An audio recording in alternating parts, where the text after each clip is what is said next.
الله الرحمن الرحيم ذواتا أفنان فبأي آلاء ربكما تكذبان فيهما عينان تجريان فبأي آلاء ربكما تكذبان فيهما من كل فاكهة زوجان فبأي آلاء ربكما تكذبان متكئين على فرش بطائنها من استبرق وجنى الجنتين دان فبأي آلاء ربكما تكذبان آمنت بالله صدق اللہ العظیم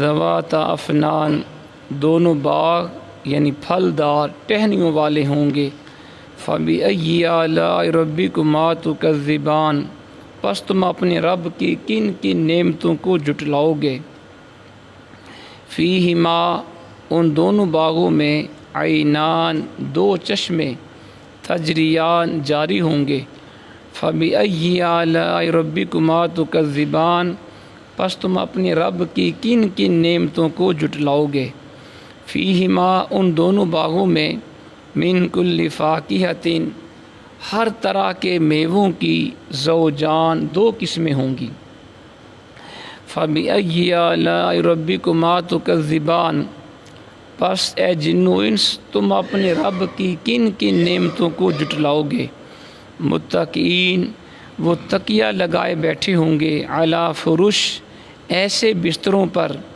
بطائنہا جن کے استر من استبرق قنادیس یعنی موٹا کپڑا یا ریشم کے کپڑے کے ہوں گے وجن الجنتین دان اور دونوں باغوں کا پھل نیچے جھکا ہوگا فبأي آلاء ربكما تكذبان پس تم اپنے رب کی کن کن نعمتوں کو جھٹلاؤ گے حضرات محترم بھی آپ قرآن مجید فرقان حمید میں سے 27واں پارہ سورہ الرحمن کی آیت نمبر 48 تا 55 کی تلاوت اور ترجمہ سماعت فرما رہے تھے۔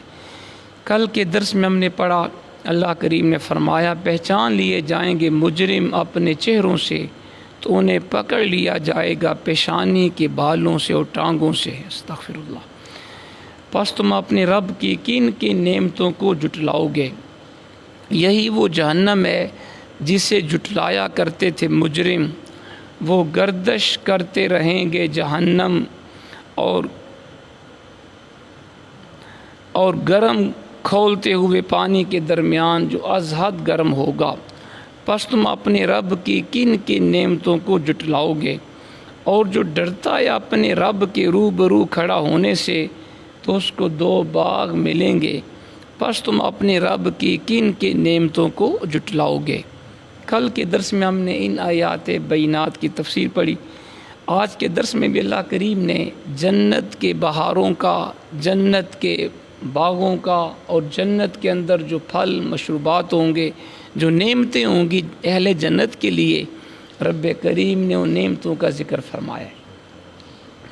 پہلی آیت میں فرمایا ذواتا افنان دونوں باغ پھلدار ٹہنیوں والے ہوں گے یعنی جنت کے دونوں باغ پھلدار بھی ہوں گے ٹہنیوں والے ہوں گے فبأي آلاء ربكما تكذبان پس تم اپنے رب کی کن کن نعمتوں کو جھٹلاؤ گے۔ یہاں سے جنت کے دونوں باغوں کی توصیف اللہ کریم بیان فرما رہے کہ جنت کے اندر وہ باغ کیسے ہوں گے۔ ان دونوں باغوں کے درخت بڑے شاندار ہوں گے، ان شاخوں پر سبز سبز پتے، ان میں خوبصورت پھول اور لذیذ پھل بڑی بہار دکھا رہے ہوں گے۔ یہ دنیا کے باغ کچھ بھی نہیں ہے، یہ دنیا کے اندر جتنے مرضی خوبصورت باغ ہو لیکن جنت کے اندر جو باغات ہوں گے ان کے مقابلے میں دنیا کے باغوں کی پھلوں کی پھولوں کی درختوں کی کوئی حیثیت نہیں ہے۔ تو جنت کے اندر بڑے خوبصورت شاندار باغات ہوں گے، سبز سبز پتے ہوں گے، خوبصورت پھول ہوں گے، لذیذ پھل ہوں گے، ان کی کوئی مثال نہیں پیش کر سکتا۔ اللہ اکبر۔ یہاں پہ لفظ افنان استعمال ہوا۔ افنان جمع اس کا واحد فنن، جس کا معنی ہے شاخ، ٹہنی، اور بعض نے افنان کو فن کی جمع کہا ہے۔ اس وقت افنان کا معنی ہوگا الوان الفاکہۃ و انواع الاشجار والثمار، یعنی وہ جنت ایسے ہوں گے جن میں رنگ برنگے پھل ہوں گے۔ جنت کے باغات کیسے ہوں گے؟ جن میں رنگ برنگے پھل ہوں گے، قسم قسم کے درخت لہلہا رہے ہوں گے، اور ہر باغ میں چشمے جاری ہوں گے، پانی کی فراوانی ہوگی، اور باغات کے اندر پھول بھی ہوں گے، پھل بھی ہوں گے، چشمے جاری ہوں گے۔ پھر فرمایا فیہما عینان تجریان، دونوں باغوں میں دو چشمے جاری ہوں گے۔ جنت کے دو باغوں میں دو چشمے جاری ہوں گے۔ فَبِأَيِّ آلَاءِ رَبِّكُمَا تُكَذِّبَانِ، پس تم اپنے رب کی کن کن نعمتوں کو جھٹلاؤ گے۔ فِيهِمَا مِن كُلِّ فَاكِهَةٍ زَوْجَانِ، ان دونوں باغوں میں ہر طرح کے میووں کی دو دو قسمیں ہوں گی۔ سبحان اللہ۔ فَبِأَيِّ آلَاءِ رَبِّكُمَا تُكَذِّبَانِ، پس تم اپنے رب کی کن کن نعمتوں کو جھٹلاؤ گے۔ جنت کے اندر جو پھل ہوں گے نا، ہر پھل کی دو قسمیں ہوں گی، ہر پھل کی دو قسمیں ہوں گی۔ ایک وہ قسم جسے تم جانتے ہو، یعنی ایک جنت کا پھل وہ ہوگا جس سے وہ اہل جنت واقف ہوں گے۔ جیسے آپ یوں کہیں دنیا میں جو پھل ہم کھاتے ہیں، جو جنت والے کھاتے ہیں، اس طرح کے پھل بھی ہوں گے۔ تو ایک پھل کی قسم وہ جس کو وہ اہل جنت جانتے ہوں گے، اس کو دیکھا بھی ہوگا، کھایا بھی ہوگا۔ اور دوسری پھل کی قسم وہ ہے جسے کسی نے دیکھا نہیں ہوگا، سبحان اللہ، جسے کسی نے کھایا نہیں ہوگا۔ قرآن پاک میں اگر آپ کو یاد ہو، پہلے پارے کے اندر وہ آیت ہم نے پڑھی تھی، کلما رزقوا منہا من ثمرۃ رزقا قالوا ھذا الذی رزقنا من قبل واتوا بہ متشابہا، جب بھی اہل جنت کو جنت کا کوئی پھل دیا جائے گا، وہ کہیں گے یا اللہ یہ تو پہلے بھی ہم نے دیکھا ہوا ہے، یہ تو دنیا کے اندر بھی ہم کھاتے تھے، یہ تو سیب ہے، یہ تو انگور ہے، یہ تو آم ہے، یہ تو انار ہے، یہ تو امرود ہے، یہ فلاں فلاں۔ اللہ فرمائے گا اس کی شکل نہ دیکھو، اس کو کھا کے چکھو، اس کا ذائقہ دیکھو۔ یہ ظاہری شکل و صورت کے لحاظ سے تو دنیا کے پھلوں جیسے ہیں، لیکن اس کا ذائقہ کئی گنا اچھا ہوگا، اور جب وہ کھائیں گے تو واقعی وہ ایسا پھل ہوگا جو نہ کسی نے کھایا نہ کسی نے چکھا، اتنی مٹھاس، اتنا لذیذ۔ تو یہ قرآن نے کہا پھلوں کے قسم وہ جس کو تم جانتے ہوگے، دنیا میں تم نے کھائے ہوں گے، لیکن ایک قسم وہ ہوگی کہ جس کی لذت کسی نے چکھی نہیں ہوگی، جس کا ذائقہ کسی نے چیک نہیں کیا ہوگا۔ تو یہ ہر قسم کے پھل ہوں گے۔ تو ذات محترم اور آگے سنیں، فرمایا متقین علی فرش بطائنھا من استبرق، وہ اہل جنت تکیہ لگائے بیٹھے ہوں گے بستروں پر جن کے استر کناویس کی ہوں گے۔ وجن الجنتین دان، اور دونوں باغوں کا پھل نیچے جھکا ہوگا۔ فبأی آلاء ربکما تکذبان، پس تم اپنے رب کی کن کن نعمتوں کو جھٹلاؤ گے۔ وہ لوگ جنہوں نے ڈرتے ڈرتے اپنی ساری عمریں گزار دی تھیں کہ ہم سے کوئی گناہ نہ ہو، رب کی نافرمانی نہ ہو، جو ہر گناہ سے بچے، وہ جنت میں بڑے مطمئن اور پرسکون ہوں گے۔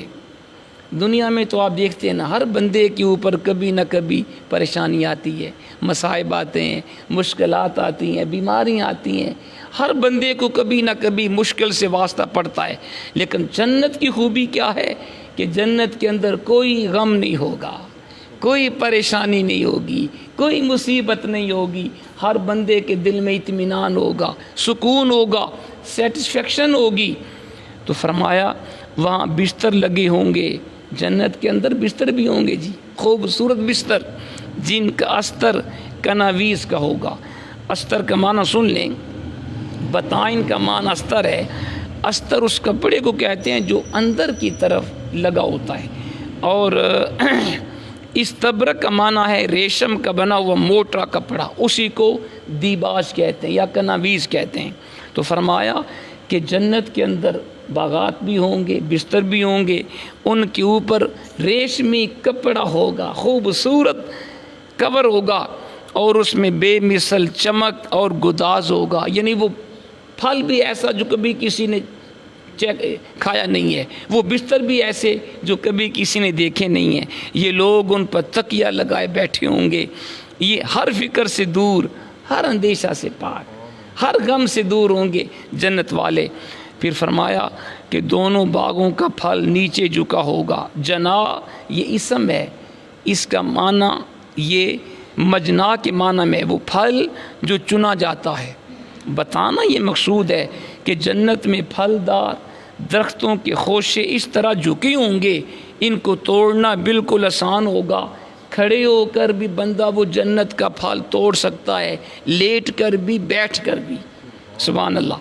فرمایا کہ یعنی جنت کے اندر جو پھل ہوں گے، جو خوشی ہوں گے پھلوں والے، وہ اتنے نیچے جھکے ہوں گے بندہ بیٹھ کر بھی وہ پھل توڑ سکے گا، بندہ لیٹ کر بھی وہ پھل توڑ سکے گا، اور بندہ لیٹ کر بھی وہ پھل توڑ کے کھا سکے گا.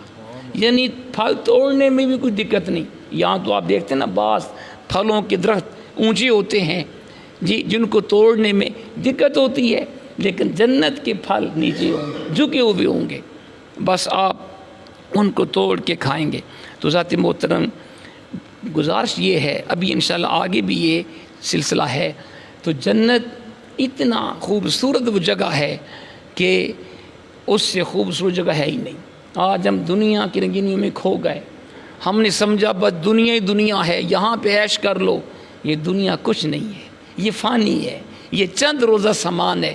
عقل مند وہ ہے جو چند روزہ زندگی اللہ رسول کے احکام کے مطابق گزارے، حرام سے بچے، سود سے بچے، رشوت سے بچے، دھوکے سے بچے، کسی سے فرار نہ کرے، کسی کے اوپر ظلم نہ کرے، جو اپنے رب کو راضی کرے، اس کے پیارے حبیب کے فرامین پہ عمل کرے، وہ بندہ کامیاب ہے. اور اسے اللہ جنت کے اندر وہ بہاریں دے گا، وہ لذات ہوں گی، اور وہ شراب طہور ہوگی، وہ نہریں ہوں گی، وہ دریا ہوں گے، وہ پھل مشروبات ہوں گے کہ جن کی مثال دنیا میں کوئی پیش ہی نہیں کر سکتا. تو اللہ تعالی ہمیں نیک اعمال کی توفیق عطا فرمائے. الحمد